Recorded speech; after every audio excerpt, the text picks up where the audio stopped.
Do a flamethrower. Does anybody tell you no? Does anybody go, Elon,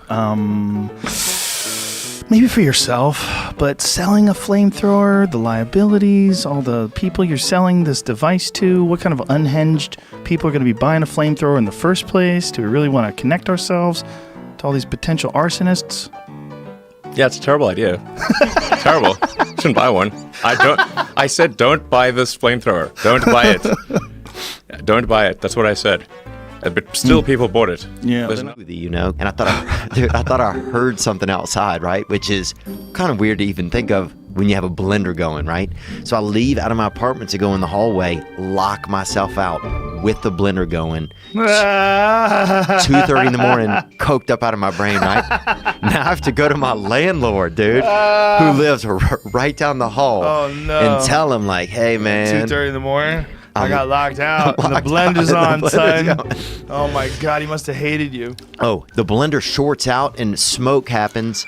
The fire alarm starts going off in the building right as I'm at his door knocking, right? Oh my God. So now he's pissed and he's like, what's going on? And I didn't know what to say. I told him that I was throwing a late Christmas party, dude. Into January. How old were you at the time? Huh? Oh, this is 2.5 years ago. So I was 35. I was 35. Listening, and they fighting behind the side of the street. And when Bobby took his jacket off, he had a gun. He had a gun holster. Like it was like a 38 or 32, whatever that was they was carrying then. And his friend, he took his gun holster off, suit, jacket, hat. The other dude took his hat and his jacket off. They got their girls out there. Dude had his partner, and they fought right in the middle of the street. Bobby got his ass whooped. Bobby got his ass whooped. Bobby got his ass whooped out there. Now, when they was getting shit together, man walked off. He gone. That dude was out there. He said, Bobby, you should have popped his ass. Because he the one that had the gun. He said, Bobby, you should have popped his ass. Now, I remember this in detail. Bobby said, he put on this thing. He said, no, that motherfucker won fair and square. Put his jacket on, and put his hat on, and said, shit. Fuck my goddamn nose. That motherfucker quick, wasn't he? What's the worst hat to jack off? The worst hat to jack Probably off. a top hat, because you have to balance yourself while you're jerking off. Yeah. One of them chimney sweep hats. The best would be one of those Chinese hats, bro, because if you squat down low enough to the ground, you can almost hide under it and jerk off. You know? Those things would be dope, bro. The most confusing would be like one of them Daniel Boone raccoon caps. Yeah, but you got that tail in your eye. You push you're blowing the tails in the way. We got on the bus, and while we were waiting there, my stomach started hurting. Well, let me just take a chance. Good move. And I blew this fart, Joe Rogan. That was so bad.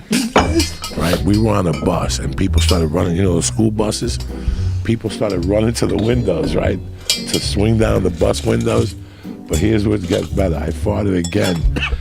And the teachers were going, oh my God, he's changing flavors. But the worst thing was the cheerleaders were crying. That's how bad it smelled. They were sitting in front of the bus going, Wait a minute, he's changing flavor. One of the teachers yelled out, oh my God, he's changing flavors. That's how bad these farts were. That's your next t-shirt. Oh my God, he's changing flavor. Nothing will ever be funnier. America will come apart in one of the funniest ways. You'll die laughing. Literally, you'll die, but you will be laughing. It will be the most absurd and insane thing. It will be out of a dystopian horror movie, and no, it won't be funnier than America, because we're a crazy country, full of crazy people, and everybody's just trying to suck the last few dollars out of this bloated pig corpse of an empire before the end. And I'm no different. But make no mistake, I mean, if I'm wrong, and I'd love to be wrong, but if your attitude or your idea is that the population's going to get smarter, healthier, and more adept at problem solving, you're on crack. I mean, I did a fast for like 4 days, and then I was at the Best Buy, and I remember this Vietnamese guy was trying to help me out, and I couldn't even hear him. I was so hungry, and I couldn't. And I remember thinking, if everybody turned the other way for a second, I could eat this young fella. You know, Ben. His name was Ben, actually, over there in Westwood. But I'd never thought. Oh my God, it's so ridiculous. Well, I mean, I think if you gum down a Viet, people aren't going to be that upset at you. Well, the Vietnamese people are going to be super upset. What are you talking about? No, they're Somebody's okay. dad. Yeah, they're more understanding of things, dude. Is this a character you're playing? No. But if you eat a black lady and her family's there, they're going to be pissed. So you think a Vietnamese person will let you slide? I think that they'd be much more forgiving over a couple of day period. Vietnam is one of the few places where Americans can go back to Vietnam and they don't seem to hold any grudge at all. Exhibit A. I used to say that I think I could beat up Stylebender.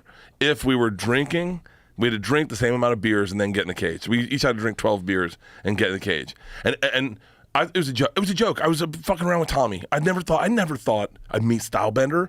I never thought that motherfucker rolls up to my show in New Zealand, and first of all, he's way bigger than you think.